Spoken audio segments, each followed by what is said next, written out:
Hello, hello, hello. We are live. Good afternoon, everyone, and welcome to a live edition of the Liz Wheeler Show. We are streaming right now live on X, on YouTube, on Facebook, and I'm so happy to see you. Thank you for joining me. We have a great show. There's a lot of drama unfolding this moment on Capitol Hill. We're going to bring you the breaking news updates as we see exactly how good of a deal we have with this spending bill. It's been reduced from 1,547 pages, a monstrosity if you ever saw one, down to just 116 pages, which actually still is a lot of pages. They're calling it clean. I'm not convinced it's perfectly clean. We're going to talk about that in a moment.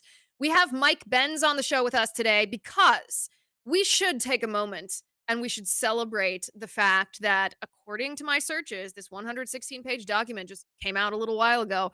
I see nothing in this revised bill about the so-called Global Engagement Center, and that's a victory thanks to you raising your voice and telling Congress, get that out of here. There will be no censorship, no spying on the American people, especially a sub agency of the State Department that pretends to combat foreign disinformation and then aims its censorship tentacles at you and at me.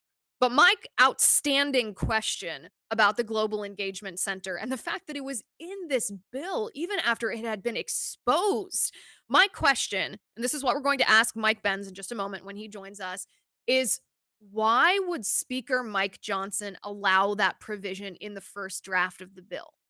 Because the fact that he allowed it in the bill means that he was fine with renewing its authority, funding it for an additional year.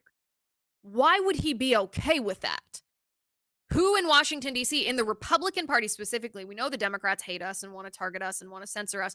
Who in the Republican Party, maybe the Uniparty, that's why I'm saying Republican, not conservative, wants the Global Engagement Center to be continued and to be aimed at us? We're going to ask Mike Benz that question and a couple of other interesting updates about Ukraine in just a moment. But here are the updates we have on the spending bill. The new resolution is now 116 pages versus 1,547 pages. You can do, a control F search of the document. That's what we have been doing since it came out just in the last hour or two. Some of the most objectionable parts of the original 1,500-page bill seem to have been removed. There's still a lot of fluffy, vague language, which I'm fundamentally uncomfortable with. But here's the statement President Trump put out about this bill. He said, "Success in Washington. Speaker Mike Johnson and the House have come to a very good deal for the American people. The newly agreed to American Relief Act of 2024 will keep the government open, fund our great farmers and others, and provide relief for those severely impacted by the devastating hurricanes. A very important piece, vital to the America First agenda, was added as well. The dates of the very unnecessary debt ceiling will be pushed out 2 years to January 30th, 2027. Now we can make America great again very quickly, which is what the people gave us a mandate to accomplish. All Republicans and even the Democrats should do what is best for our country and vote yes for this bill tonight." That's right, they're going to vote on it tonight. 72 hours out the window. We don't get 72 hours to read a bill as short as 116 pages. Apparently, that vote is going to happen momentarily. We're keeping an eye on it. We'll let you know when that begins. But all Republicans are not on board with even this pared down version of the spending bill. Congressman Chip Roy of Texas does not approve of this bill. He opposes it because he fundamentally, principally opposes raising the debt ceiling unless that is paired with significant, even massive spending cuts. And technically, this bill, even this 116-page version of the bill, does include what is being called a temporary extension of the debt ceiling, but in effect, it would lead to automatic increases in the debt ceiling, I think to the tune of $4 trillion. So there's a couple of takeaways here as we wait for the final word. Are Republicans going to support this? Is it actually as clean as they're claiming that it is? And here's the thing. We're going to post a link to this bill in the live chat. We're going to post it on X. We're going to post it on YouTube. We're going to post it on Facebook. And I want you, while we are sitting here together, I want you to look at this document. I want you to use the control F or the control F find function on this document and look for objectionable parts to this document, because this is what has led us even to this point over the past 24 to 48 hours, you have raised your voice. You found the objectionable provisions in this bill and you told your congressman, stop. Do not, under any circumstance, vote for this bill. We don't negotiate with evil. We don't compromise on principle. We have no obligation in any way, shape, or form to vote yes on the original 1,500-page version of this bill. So let's make sure, you and I, that this version, this 116-page version, is actually as clean as they are telling us. Because call me skeptical, but I don't take their word for it. So the biggest takeaway, of course, is I kind of like this Republican infighting, this Chippewa versus Donald Trump stuff, because we are now battling what is good versus what could be better, instead of battling what's evil versus what's good. Just a couple of months ago, a couple of weeks ago, we were still in this existential struggle for this evil communist agenda from the left versus we were just trying to put a tourniquet on it and stop the bleeding. Well, now we've gotten to the point where we're debating what we should be debating. We should be debating how to take something that's acceptable and making it even better. So I kind of enjoy that sort of infighting. That doesn't bother me in the least. I sit back and watch it play out and just get involved when my involvement is absolutely necessary, which you may tell me on the live chat here, our involvement may continue to be necessary. The other takeaway from this whole thing that has happened the last 24 hours is you've gotten a lot faster. Conservatives have gotten a lot faster at responding to Democrat nonsense, to uniparty nonsense. This time last year, I'm not sure that we were this quick in responding to, a Christmas omnibus, that we were as quick at communicating to each other and then to our elected representatives what was nasty about the legislation they were passing and making it a national story almost instantly. And I suppose you can thank Elon Musk and X for the platform to do that. But this is exciting.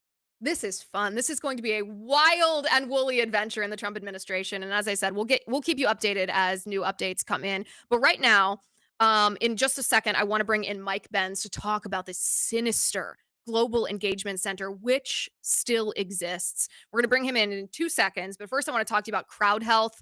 Guys, health insurance is nasty. It's confusing. It's expensive. It's super frustrating. Claim denials are becoming more and more common. In fact, 1 in 5 Obamacare claims were denied last year, which is unacceptable. And fun fact that a lot of people don't know, I was talking actually to Glenn Beck about this yesterday. I've been co-hosting his radio show with him all week, or not all week, the second half of this week. And we were talking about the fact that claim denials have increased tenfold under Obamacare. So young people, millennials or Gen Z, they've never experienced health insurance the way that you and I did long ago. They've only experienced this horrid system that we have now. Well, enter Crowd Health to the rescue. I actually quit health insurance a month ago. Me and my family just quit. We said, we're not doing this anymore. These premiums are too high. You don't pay for what we need. We joined Crowd Health instead. I actually called up the CEO of Crowd Health and I said, give me your best pitch for why me and my family should join. And he told me, he's like, we're not health insurance, but we can give you the assurance to know that if you have a medical event, a health event, that there's a crowd of people who are willing to help you and your family. And it is like a community. It's a wonderful thing. And compared to how much health insurance costs, the cost of Crowd Health is a fraction of that. It's actually affordable. $175 for an individual or $575 for a family of 4 or more.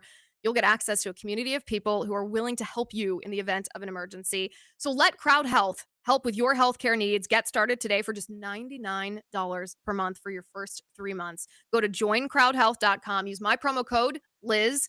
Crowd Health is not insurance. Learn more at joincrowdhealth.com. That's joincrowdhealth.com. Use promo code Liz. All right, I think we have Mike Benz with us now. He is the founder of the Foundation for Freedom Online. Mike, are you there? I sure am. Thanks for having me. Hi, how you doing? Great.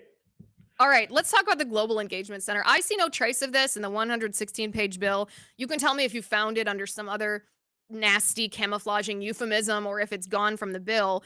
But my question, as I stated before, is obviously the Democrats want this because they want to censor us, but Mike Johnson kept that in the bill intentionally. He only discarded it after we all raised our voices and said, I don't think so. Why does he want it? Well, this is perfectly in sync with everything I've been saying for a very long time now. And unfortunately, the answer to this is a lot more complicated than I think people want to hear, but I'm just going to say it. So, first, a little bit of background on this fight. About a week ago, this was a news cycle some may recall. The State Department filed a notice in court that informing the court and the plaintiffs in a case suing them for censoring American news companies, the Daily Wire and the Federalist, sued the State Department for the Global Engagement Center's censorship operations, which targeted them. And the State Department responded to the court saying that it is substantially likely the Global Engagement Center will not be reauthorized. See, it has this automatic sunset where it has to be reauthorized every several years, and this is what this reauthorization was intended to do in this latest CR. And what they said is that the State Department has transmitted a notice to Congress regarding its plan for the potential forthcoming termination of the Global Engagement Center and its plan to realign the center's staff and funding to other department offices and bureaus for similar work. So basically, the Global Engagement Center network will continue whether there is a formal office or not. And I actually know exactly where they're going. If Please folks tell are, us. So yeah, so it there's a sounds to me like they're gonna take this sub agency, which right now we can actually look at and identify, and they're gonna try to hide these swamp creatures and other agencies. Yeah, they're going to put it in something called the DRL. So the What the heck is GEC is that? going to move. So that's the Democracy, Rights, and Labor wing of the State Department. This is the Democracy Promotion Bureau that GEC was sort of tucked under, and this is what allows in essentially it's the regime change arm of the State Department. Right. It is the influence and political control arm of the State Department through which the information control subcenters flow through. Uh, Pro democracy work, democratization, the Democracy Bureau is the reason that it's the banner through which we fund all of our propaganda and censorship institutions, and that will continue because that is a major font. There's also its twin sister on the USAID side, which is called the Democracy, Rights, and Governance Division, DRG, Democracy, Rights, and Governance, which is a $2.6 billion USAID program that funds hundreds of millions of dollars of censorship institutions around the world. And GEC is, the Global Engagement Center, GEC is highly self-aware that it may not get authorization. And what they said is their plan is to realign the center's staff and funding, but not its operations.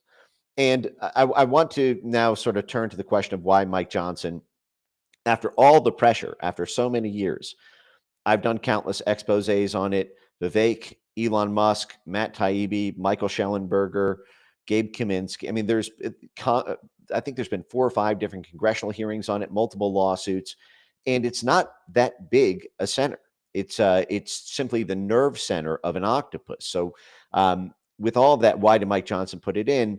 And because it gets to something very existential to not just Democrats, but also to all of the Republicans in Congress whose primary donors or stakeholders that they answer to, their allies or their financiers in the foreign policy establishment, who rely on the battering ram of the blob, the battering ram of the State Department, the CIA, USAID, and the Pentagon to accomplish international affairs that benefit their donors. They rely on the Global Engagement Center to manipulate the information ecosystem in their favor. And this gets thorny very fast. And I'll give an example of this, which may seem a bit unseemly, but I can really think of no better example. So, while Donald Trump has campaigned against interventionalism in places like Iraq and in Syria, and is sort of known as an anti-war, he's sort of earned, in significant part, his anti-war bona fides, the first president not to initiate a new war in 40 years. The fact is, there are many countries that are likely to be targeted for regime change over the next four years or 8 years if a JD Vance or Marco Rubio becomes president. And a great example of that is a place like Venezuela. Venezuela was targeted for regime change by Trump 1.0. We backed Juan Guaido. Juan Guaido was declared the president of Venezuela, even though he did not win that election. He was actually introduced at the State of the Union address, I believe in 2019 or 2020, and both halls of Congress stood on their feet, and and he was heralded as the president of Venezuela. Um, but the fact is that regime change operation, which I'm not opining on. I think the Maduro government is, I don't believe in communist dictatorships. I'm not saying, you know, it's a good government. I think it is a dictatorial one in that sense. But the fact is that regime change operation appears to have support. I'm not trying to put words in anyone's mouth, but I've seen everyone from Elon Musk to Donald Trump to Joe Biden to John Bolton support that regime change operation. Well, how do you regime change Venezuela when you have a popular president there who is in control of the country? You need to turn the people against the supposed dictator, which means you need to control the media ecosystem. And in a social media world, that means you need to control the social media ecosystem, which means the global engagement centers work, whether the global engagement center exists with a formal office or it's tucked into the democracy, rights, and labor wing of the Bureau and continues to do that work. That will be seen as imperative to pulling off the foreign policy agenda of the Trump administration as it pertains to Venezuela. But Maduro's support in Venezuela is also contingent on allied and neutral support from places like Colombia and Argentina and Bolivia and Peru and Nicaragua. So everyone in those partnered or regional neighborhoods, their support economically for the Venezuela regime, their support or opposition to Maduro is a huge part of that regionalized conflict, which means the State Department's Assistant Secretary for Western Hemisphere and all the U.S. ambassadors to Colombia and Argentina and Nicaragua are going to be lobbying the National Security Council, are going to be lobbying Donald Trump, are going to be lobbying Mike Johnson and John Thune to continue the Global Engagement Center's censorship work in those areas to allow the manipulation of news feeds, the targeting of accounts that are seen to be hostile to U.S. interests there.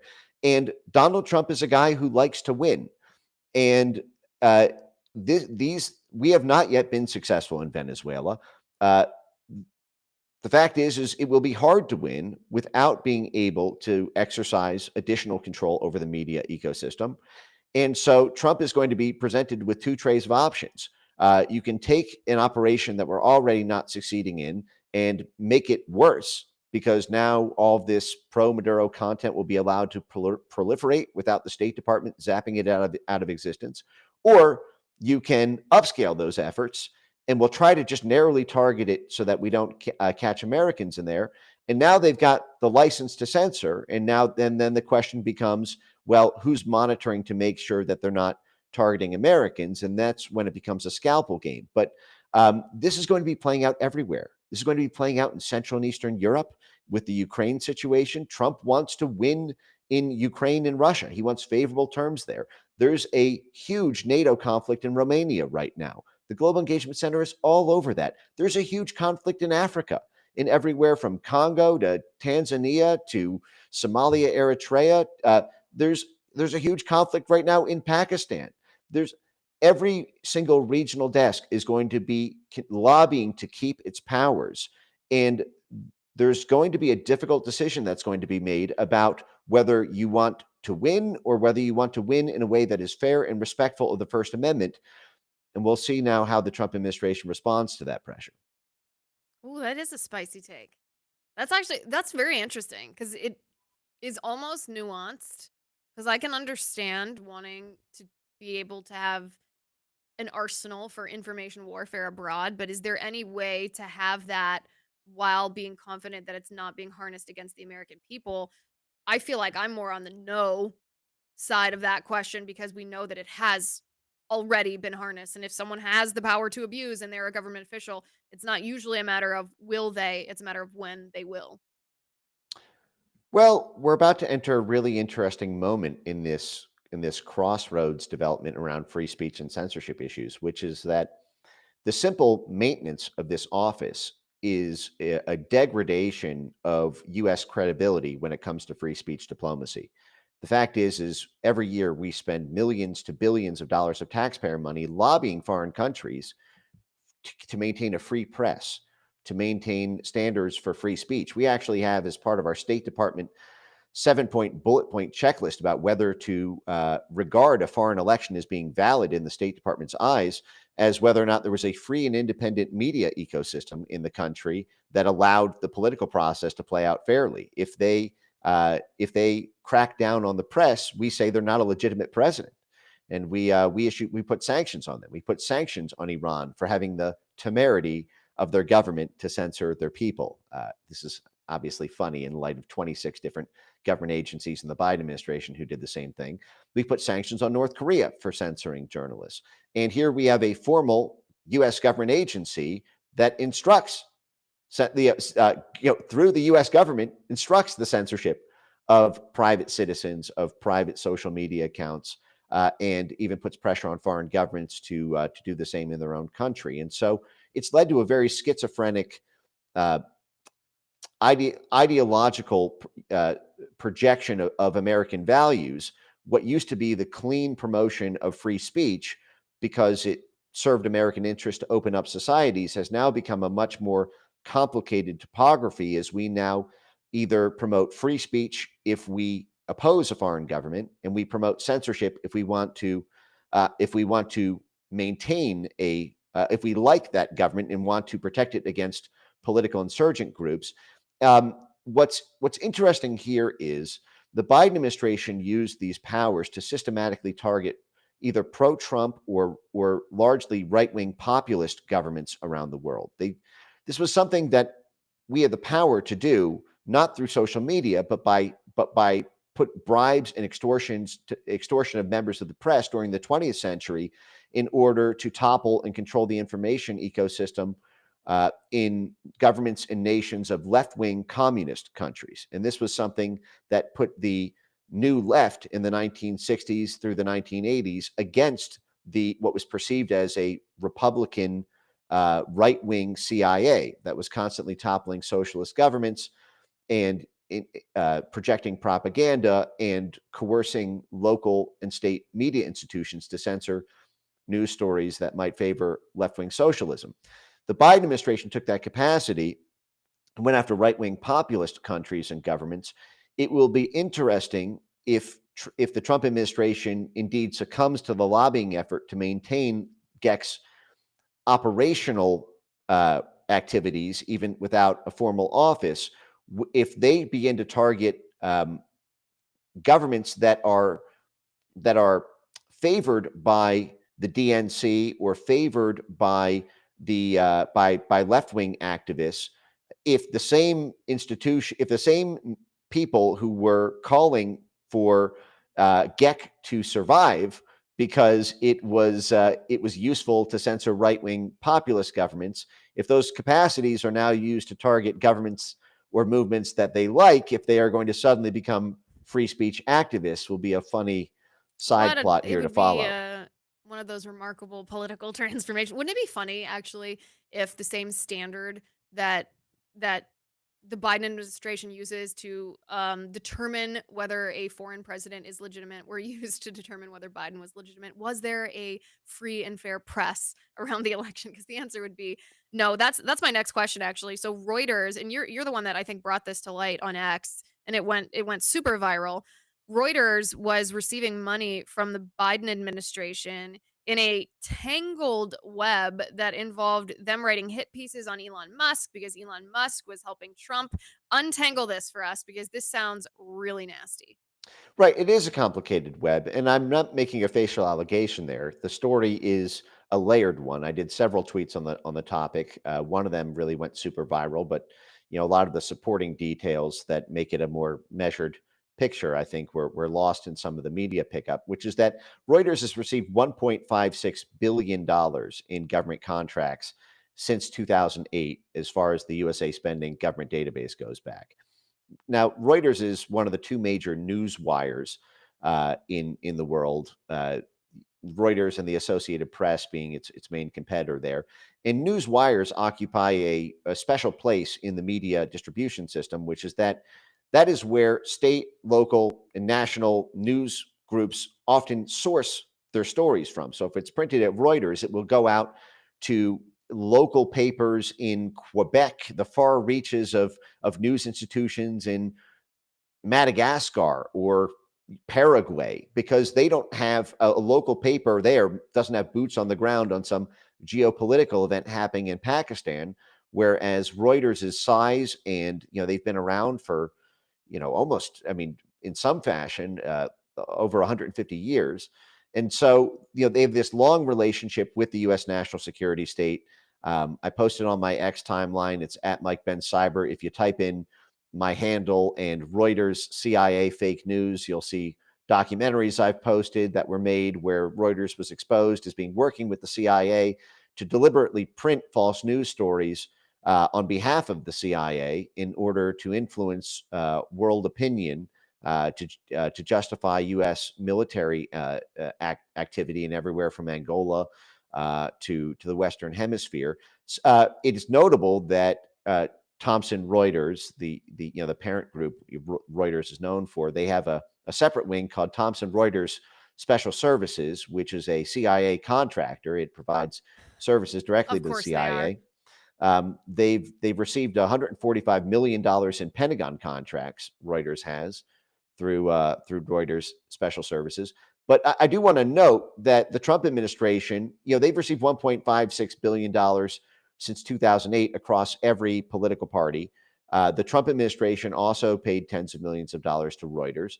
But what's unique about the Biden situation is that Reuters just this year in 2024 won the Pulitzer Prize for their investigation into misconduct at Elon Musk companies and all of his companies, SpaceX, Tesla, Neuralink, and X.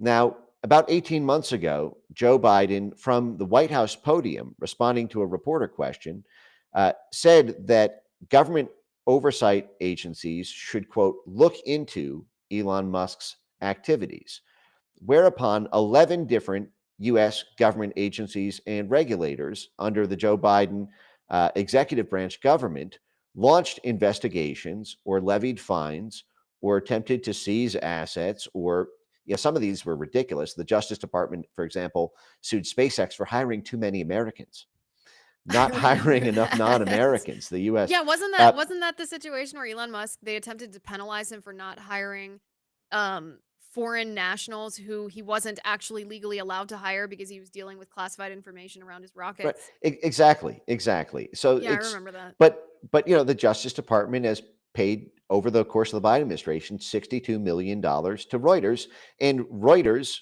went after SpaceX.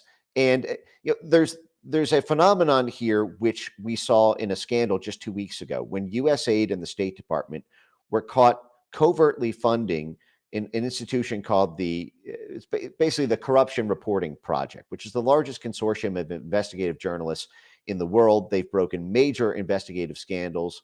The reporting has led to the arrest of hundreds of individuals targeted by the State Department, $4.5 billion in fines levied against the State Department's opponents. The State Department, it turns out, had a formal right to deny, to basically to hire and fire people of this outside group of investigative journalists, because the investigative journalists writing hit pieces and digging up dirt was then used by prosecutors in Ukraine and in Georgia and Moldova and the Balkans to go after the oligarchs or political figures or presidents or prime ministers that the State Department was trying to take down. And so the State Department was paying for hit piece journalists to dig up dirt that could be used by prosecutors. And here you have a situation where 11 different U.S. government agencies who targeted Elon Musk while the president was saying they should look into Elon Musk collectively paid $300 million. Each of them were multi-million dollar contracts to Reuters while Reuters was digging up dirt that on the very targets of those government agencies' investigations. So anything they dug up, for example, the Department of Transportation under Pete Buttigieg is going after Tesla. Okay, anything Reuters digs up on Tesla can then be used by the Department of Transportation in that action. Anything they dig up on SpaceX can be used in court, and this frequently is done. Prosecutors cite these outside institutions. They influence the minds of judges and juries. They allow for various discoveries and motions to take the case further because you already have it in evidence. And so you have the situation where the FCC, the FTC, the FCC, the SEC, the Department of Justice, the Department of Transportation, 11 of them. Now, that doesn't mean it was pay to play. The larger point that I was drawing there is that there is an obvious conflict of interest here when, and trying to understand when the government is the primary customer of a news agency and that news agency is receiving government contracts, does this shape the editorial coverage, the decision of who to target when you are putting a favor in the favor bank for your government customers who are the ones in control of your government contracts? I think the answer to that, let's all say it together. Yes. The answer to that is yes. It's actually, you know what it is? It's the Hillary Clinton, Christopher Steele playbook, right? Paying somebody to invent certain things in order to use those certain things as, evidence in court against your political opponent. Mike Benz, Okay, thank you for being on the show. okay, I'll save it for later. Okay, thanks, Liz. No, Talk to you. it's up to you. You have a hard out at 5. I could keep you for this whole show, so that's up to you. Reuters is also partnered with USAID, the very entity that was paying for political dirt to be used by prosecutors to arrest their political opponents in Ukraine, in Georgia, and Moldova, and Romania. They have the same. Reuters is also partnered with USAID through something called the Media Viability Center, which is this new $15 million pot of gold for journalists that Reuters is directly teamed up with USAID, while USAID is running this operation with that just got busted with the Corruption Reporting Project. But anyway, I'll post all of that later. You guys will see it. We'll have you back on. You're welcome anytime. We love having you. Guys, go follow him if you don't already on Mike Benz Cyber. Thanks, Mike, for being here. It was great to talk to you. I have advice for President Trump. I know he's going to be in the situation that Mike just described. He's going to have 2 groups of people, probably both groups of people that he trusts, people that he likes, people who advise him. There's going to be one group that's going to say, Mr. President, in order for our foreign policy to be effective, we do have to have information warfare as one of the tools in our tool belt. And then you're going to have this other group of people who are going to say, well, that tool in your tool belt was abused and it was weaponized against the American public, against private citizens. Their speech, their constitutional rights were violated because of that tool. And he's going to have a decision to make. And the decision that he should make is, and always should, err on the side of protecting the rights of American citizens.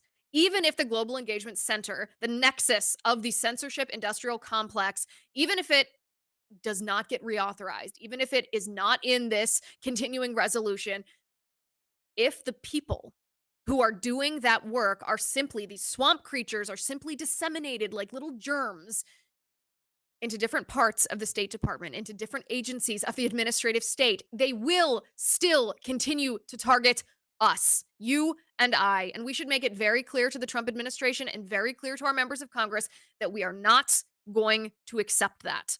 Enough is enough. We are here to drain the swamp this time, and we are going to do it effectively and completely. All right.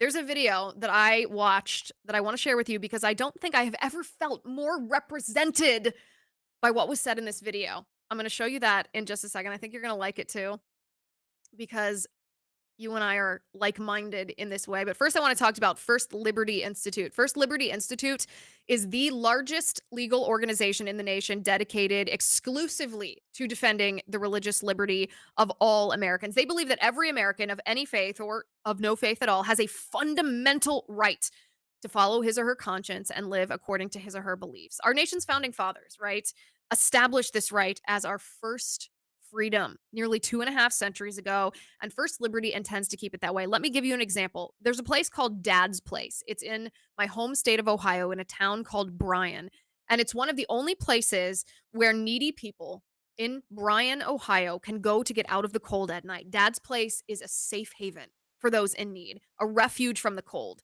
But the mayor of Bryan, Carrie Schlade, and city leaders will not rest until they destroy Dad's Place, this ministry to the community's most vulnerable. They want it shut down completely. For more than a year, local officials in the city of Bryan have been waging outright war on this small church, its pastor, and the people whom they minister to. Dad's Place pastor, his name is Chris Avil, he's been threatened with jail time,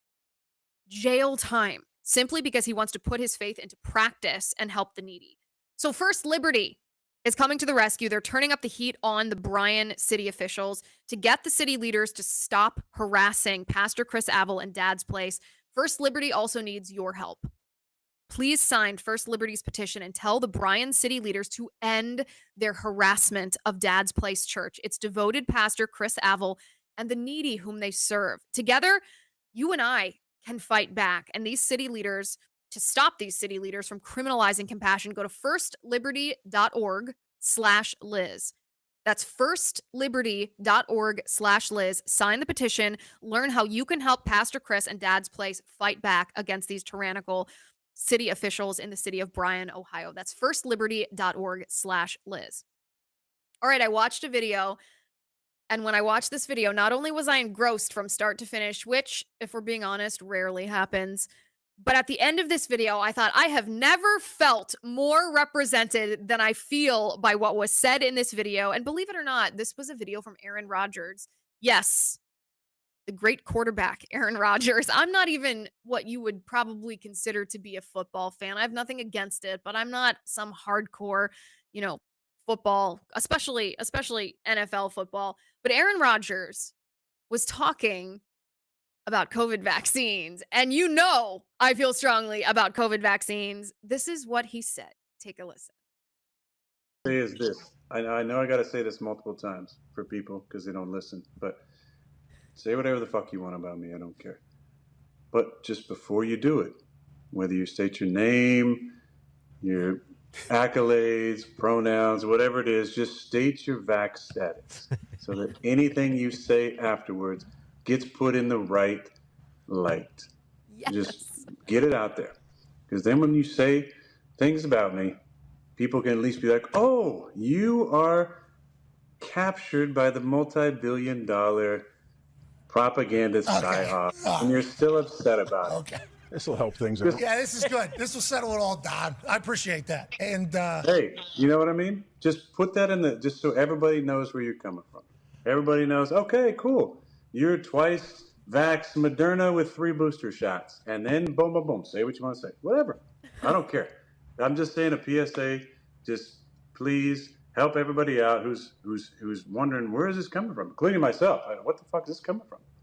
But just give it a little PSA. You do a little bit of digging, then you know where it's all coming from, right? You're captured, you're highly vaccinated, and then say whatever the hell you want to say about me, because I couldn't give 2 shits about it. All I care about is that you put that little disclaimer out there. Just like it's in the bottom for me, that I'm a champ, MVP, and I am enthusiastic about ayahuasca. Just put, instead of your accolades that you need to have out there, so desperately, just put your vax status as well, because you cared so much about it, during the COVID years. All right. So just put it out there on your bio when you're about on your shows or whatever. You don't just need a brooch with your initials. Oh, jeez. All right. Put your vax status on there too. Okay. All right. Okay, first of all, I apologize for the curse words. We should have blurred those out, but you have to admit it did give it a little bit of a dramatic effect here. You can please go to the live chat right now and tell me, did you not, while you were listening to that, feel the same thing that I did and say, yes, this is what we should do. This is what we should do. You should go to your local school district, your local city council meeting, if you work at a corporation where people have the little pins, the little rainbow pins or the little they them pins, any place that accepts any kind of neo pronouns, and you should require them. You should say to them with a completely straight face, you should say, I have an identity that I feel has been marginalized, and the only way for me to overcome the oppression of this marginalization is for you to wear a pin that states your vax status. Otherwise, I feel unsafe in your presence, and you are continuing the white supremacist oppression that this country has been built on. We should all do it. We should all do it. This would be I would do this in a heartbeat. In a heartbeat. If we have to be subjected every time I open Instagram to seeing she, her pronouns in someone's bio, then we should see everybody's back status because it kind of does make a difference. It kind of does make a difference in the credibility of what someone's saying. I do use that as a litmus test. Not entirely. There are people who got the vaccine and regret it because they formerly trusted the public health establishment and through COVID, their eyes were open, but not before they got the jab. And I'm empathetic to that. I'm compassionate to that. I actually respect when someone used to believe something that's not true and then in pursuit of the truth had their eyes opened and rejected that former view. So those people are in a different category. There's probably someone watching who's like, "Well, I got it. Do you not think I'm credible?" Not necessarily, but if you still to this day stand by your decision to get the vaccine, yeah. Yeah, it damages your credibility, of course. And I do actually, especially for political commentators and politicians and anybody who wants to have any influence on our society, I absolutely pre-screen. I go back and see what they said about COVID and lockdowns and masks and vaccines and vaccine passports and social distancing. Absolutely. That said a lot. That says to this day a lot about somebody's judgment. Aaron Rodgers, hilarious. Also, this might be as hilarious as Aaron Rodgers, although I want this to happen. Rand Paul, let me bring this up on the screen, has proposed that Elon Musk become the next Speaker of the House. Now, when I say propose, this is not some motion that he made on the floor of the Senate. Obviously, Rand Paul is in the Senate. He is not in the House. He is not a part of the election of the next Speaker of the House. However, on X, Senator Paul said the Speaker of the House need not be a member of Congress. Nothing would disrupt the swamp more than electing Elon Musk. Think about it. Nothing's impossible. Not to mention the joy at seeing the collective establishment, aka Uniparty, lose their ever-loving minds. I, for one, Elon, do it. Do it. Clearly, Elon Musk wants to be involved in this administration. He's seems like he's almost a permanent fixture at Mar-a-Lago. I love it. It seems that Donald Trump loves it as well. This is the best hire Donald Trump has ever made. This is actually what Donald Trump dreamed of in his first administration, to be able to pick one of the geniuses of all geniuses, not just now, not just in our country, not just globally, but in human history, and to have that man working for you. That is what I call a businessman. That is what I call a CEO. That is someone that, I voted for to be president of the United States. Think about this. Elon Musk, I mean, he can launch his rockets via text from the floor of the House. This would be incredible to have Elon Musk. Because here's the thing. What has Elon Musk been telling us? He's been saying, you are the media. You are the media. And he's right. This is not something that he's just saying as rah, let me be a motivational speaker. He's right, because Twitter has always been an incredible force in shaping political narratives. But since Elon Musk purchased Twitter, converted it to X, restored free speech to the platform, and began using it in the way that Donald Trump was using it before Donald Trump got kicked off of Jack Dorsey's version of Twitter, it has become the media because we're able to use it as independent media figures. Citizens are able to use it. You're able to use it as a citizen journalist to report what's going on. All you have to do is whip out your phone. If you're there at the scene of whatever's happening, your report is more accurate and more trusted than the mainstream media because you're not a liar and the mainstream media are liars. You are the media. And so think about how that would apply to Congress if Elon Musk were Speaker of the House. He walks up next to Nancy Pelosi, and I have a graphic in a minute that I want to show you of Nancy Pelosi's insider trading. This is an open secret in Washington, D.C., that Nancy Pelosi is not only the Wicked Witch of the West, she's completely corrupt. She has enriched herself because she's an insider trade. She engages in insider trading. She cheats the stock market. She knows what's about to happen, and she plans her investments accordingly. And she has become enormously wealthy from doing this kind of cheating, which is illegal. It is illegal. All Elon Musk would have to do is take out his phone on the floor of the House of Representatives or in the cloakroom, if you're not allowed to have your phone on the floor of the House, and he could just say, "Hey Nancy, look at this graph. Look at this. This is what happens when a regular everyday American citizen engages in the same investment patterns that you engage in." And I think, Tim, do we have that? Did I put that in the script? Can we show that on the screen? Because this is what I'm talking about. This is not hypothetical. There's an individual. Yeah, it's right there. Oh, yeah, there it is. There's an individual on X. I actually don't know this person. However, he's a finance bro. And for the last year, he has invested his money exactly the same way that Nancy Pelosi did. He watches Nancy Pelosi's investment and he immediately copies those investments. And look at what has happened to his investments since the day at the beginning of this year. He's done this for an entire year, this experiment. Look at what has happened to his investment portfolio since he began to copy Nancy Pelosi. Look at that. It's skyrocketed. The value of his money has skyrocketed. His investments have cha-ching paid off because Nancy Pelosi is a cheater. Maybe we should all be doing this. Maybe we should, not insider trading. Maybe we should all be copying Nancy Pelosi since she's rigged the system for herself here. But imagine Elon Musk, as Speaker of the House, confronts Nancy Pelosi about this and shows her this graph. Her live reaction would make this a national story. It would force the US Congress to actually hold this woman accountable for her wrongdoing. It would be great. Elon, do it. Elon Musk has a capacity that rivals Donald Trump. I don't think I've ever seen two individuals who have more energy and more capacity to do more things at the same time than these two men do. But Elon Musk can easily run Neuralink and Tesla and SpaceX X and the Boring Company and X and be Speaker of the House all at the same time. I have full confidence in you, Elon. You can do it. And we, the American people, really, really, really want you to. Guys, if you like what we do around here at Blaze Media and you want a great way to let other people know what you're watching and what you're listening to, you are going to love all the Blaze Media merchandise available at shopblazemedia.com. One of the things that I've noticed, I travel a lot for work, as you know. One of the things that I've noticed since the election of Donald Trump, and this was true maybe a week or two before the election, but not very much time prior to that, is people are starting to be unafraid to display their political beliefs even in public spaces. There's not the stigma that there used to be on wearing a mega hat or Trump Vance merchandise or saying, I watch Blaze Media, I love Liz Wheeler. There's not the stigma on being open about those beliefs even in the public sphere. When I travel in airports, I'm starting to see more and more people doing this, and it's not like they're being socially ostracized and people are putting on their blinders. A lot of people actually want to do this. So we have jackets, t-shirts, mugs, flags, and a whole lot more. There's so much that you are going to love. Go to shopblazemedia.com today.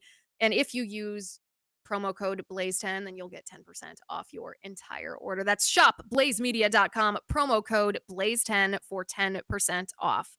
All right. I want to read to you something that my husband sent me yesterday. It's a quote from St. John Chrysostom, and this is what it says. It says, love your wife more than you love your own life. Never be at odds, but be true. Prefer her company at home. Esteem and admire her publicly. Advise her patiently. Pray together. If your marriage is like this, your perfection will rival the holiest of monks. Am I not the luckiest woman in the world to have a husband that would send me a quote from a saint as profound and touching as that?